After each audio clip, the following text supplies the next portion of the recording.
বন্ধুরা বলেন যে চারমিনারের ভেতরের সিঁড়ি কেমন হয়। তো এই যে লাইভ আপলোড করবো চারমিনার সিঁড়ি এরকম।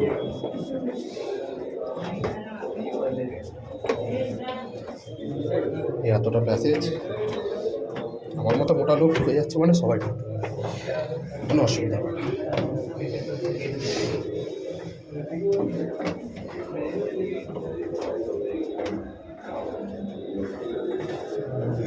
নেবে এরকম সিঁড়ি, এমন হাইট না, গোটা 200 সিঁড়ি হবে।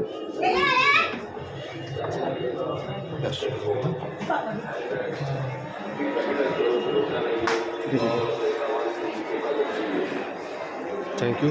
আশা করি চারমিনার সিঁড়ি কেমন হয় দেখাতে পারিছি। অবশ্যই এই সিঁড়ি থেকে উপরে উঠে যাবেন। এই যে এখানে এখানে সবাই ছবি টবি তোলে। এখানে চার্জ আছে মোটামুটি, অনলাইনে যদি ওখানে করেন স্ক্যানার দিয়ে তা 20 টাকা, আর ক্যাশ টিকিট কাটলে 25 টাকা। এইখান থেকে এরকম ট্রেন আছে, উপরে এরমভাবে গিয়ে উঠে উপরে ওঠা যায়, এমন কোনো কষ্ট না। আমি সেটা দেখিয়েছি, অনলাইনেও দেখিয়েছি, লাইভও দেখিয়েছি। কেমন লাগলো অবশ্যই আপনার মতামত জানাবেন।